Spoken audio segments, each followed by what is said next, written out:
So இன்னைக்கு நம்ம JCD talent ஹண்ட்ல ஒரு கராத்தே பிளேயர் பத்தி தான் பார்க்க போறோம்.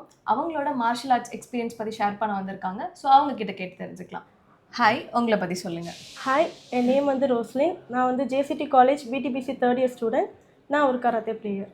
ஓகே, கராத்தே அப்படிங்கிறப்போ ஒரு செல்ஃப் டிஃபென்ஸ்க்காக கற்றுக்கக்கூடிய ஒரு விஷயம் அப்படி தானே? ஸோ உங்களுக்கு எப்படி கராத்தேல இன்ட்ரெஸ்ட் வந்துச்சு அண்ட் உங்களோட ஜேர்னி அதில் எப்படி ஸ்டார்ட் ஆச்சு? என்னோட ஜேர்னி எதில் ஸ்டார்ட் ஆச்சுன்னா, ஃபஸ்ட்டு ஸ்கூல்லேருந்து எனக்கு ஸ்டார்ட் ஆச்சு. அதுக்கப்புறம் வந்து லாங் கேப்க்கு அப்புறம் நான் ஜேசிடி காலேஜில் சேர்ந்தப்போ இங்கே ஃபஸ்ட் இயருக்கு வந்து கராத்தே கம்பல்சரின்னு சொல்லியிருந்தாங்க. ஸோ அதுலேருந்து தான் என்னோட ஜேர்னி ஸ்டார்ட் ஆச்சு. ஓகே, ஸோ இப்போ இருக்கக்கூடிய ஜெனரேஷன்ஸில் வந்து விமென்ஸ் வந்து அவங்களோட செல்ஃப் டிஃபென்ஸ்க்காக கராத்தே கற்றுக்கணும் அப்படின்னு சொல்கிறாங்க இல்லையா? அண்ட் இது கற்றுக்கிறதுனால நமக்கு என்ன ஃபிசிக்கல் பெனிஃபிட்ஸ் அண்ட் உண்மையாகவே விமென்ஸ் இது கற்றுக்கணுமா? அதை பற்றி நீங்கள் என்ன நினைக்கிறீங்க?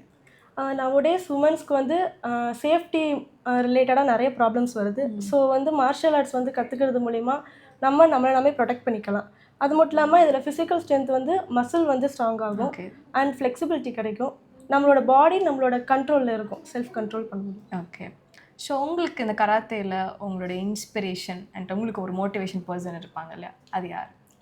என்னோட கராத்தேல ஜேர்னியில் வந்து ஃபஸ்ட் என்னோட இன்ஸ்பிரேஷன் வந்து என்னோட மாஸ்டர் ரென்சி அலெக்ஸ் டேவிட். அவர் வந்து நான் நிறைய டவுன் ஆகிறப்போ என்னை மோட்டிவேட் பண்ணி என்னை கொண்டு வந்தார். ஓகே, உங்கள் மாஸ்டர் கிட்ட உங்களுக்கு பிடிச்ச ஒரு விஷயம் இருக்குல்ல, ஒரு சிக்னிஃபிகண்டான விஷயம், ஸோ அது என்ன? சிக்னிஃபிகண்டான விஷயங்கும் போது அவர் டீச் பண்ணுற ஸ்டைல் பிடிக்கும். ஸோ அதுலேருந்து இன்ஸ்பயர் ஆகி தான் கராத்தேல ஜேர்னி ஸ்டார்ட். ஓகே, ஸோ நீங்கள் இதில் பண்ண அச்சீவ்மெண்ட்ஸ் அண்ட் நீங்கள் போன டோர்னமெண்ட்ஸ் அதை பற்றி? நான் கராத்தே ஜேர்னியில் பண்ண ஃபஸ்ட்டு அச்சீவ்மெண்ட் வந்து நான் பெங்களூர் டோர்னமெண்ட் அட்டன் பண்ணியிருந்தேன் போன இயர். அதில் வந்து சில்வர் அண்ட் ப்ரான்ஸ் மெடலை வின் பண்ணியிருந்தேன். அண்டு வந்து உடுமலைப்பேட்டை டோர்னமெண்ட் அட்டன் பண்ணியிருந்தேன். அப்புறம் பெல்ட் எக்ஸாம்ஸ் நிறைய அட்டன் பண்ணியிருந்தேன். ஓகே, அண்ட் நம்ம வந்து ஒரு விஷயம் லேர்ன் பண்ணும்பொழுது லைக் நமக்கு ஒரு செல்ஃப் டவுட் வரும். இப்போ கராத்தே மட்டும் கிடையாது, லைக் எது லேர்ன் பண்ணாலுமே அப்படி தான், என்னால் பண்ண முடியுமா அப்படின்னு தான் ஃபஸ்ட் இருக்கும். அது கொஞ்சம் பண்ணும்போது அப்புறம் நமக்கு ஒரு இது வரும், ஓகே நமக்கு ஒரு கான்ஃபிடென்ட் வரும் ஒரு ஸ்டேஜில். ஸோ உங்களுக்கு எப்போ அந்த கான்ஃபிடென்ட் வந்துச்சு? நான் ஃபஸ்ட்டு பெல்ட் வாங்குறப்போ எனக்கு அந்த கான்ஃபிடென்ட் வந்துச்சு. நான் அதுக்கு முன்னாடி நம்மளால் பண்ண முடியாதோ அப்படின்லாம் நினச்சேன்.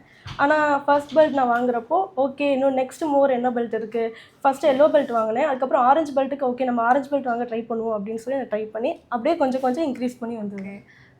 ஓகே, இப்போ வந்து நீங்கள் ஜேசிடி காலேஜில் பெர்ஃபார்ம் பண்ணீங்கன்னு சொன்னீங்கல்ல, ஸோ வந்து உங்களுக்கு காலேஜ் எப்படி உங்களுக்கு கரியருக்கு சப்போர்ட் பண்ணாங்க? என்னோட கராத்தே ஜேர்னிக்கு வந்து முக்கியமாகவே வந்து ஜேசிடி காலேஜ் தான் நான் சொல்லுவேன். ஏன் அப்படின்னா இங்கே வந்து ஃபர்ஸ்ட் இயருக்கு வந்து கம்பல்சரி கராத்தே அப்படின்ற ஒரு ரூல் ஃபாலோ பண்ணாங்க. ஸோ நான் ஃபஸ்ட்டு ஜாயின் பண்ணும்போது கம்பல்சரியாக எல்லா ஃபர்ஸ்ட் இயருக்கும் வந்து கராத்தே இருக்கும். அண்ட் 6 months ஒன்ஸ் வந்து பெல்ட் எக்ஸாம் வந்து நடக்கும். ஸோ அப்படியே என்னோட ஜேர்னி வந்து ஸ்டார்ட் ஆகி அப்படியே வந்துச்சுல்ல. ஸோ இது வந்து நிறைய பேர் இப்போ கஷ்டம்னு நினைக்கிறாங்க கராத்தே லேர்ன் பண்ணுறது. அண்ட் சில இடத்துல வந்து பேரண்ட்ஸும் ரொம்ப ரெஸ்ட்ரிக்ட் பண்ணுறாங்க. மோஸ்ட்லி கேர்ள்ஸ், நம்ம வாய்ஸ் சொல்லலை, லைக் பர்சனல் லைஃப்பில் என்னோட எக்ஸ்பீரியன்ஸ் சொல்கிறேன். நிறைய பேர் வந்து வேண்டாம், லைக் இது வேண்டான்னு சொல்கிறாங்க, இது எதுக்கு போகணும், உங்களுக்கு ஸ்டடீஸ் தான் முக்கியம் அப்படின்னு இருக்காங்க.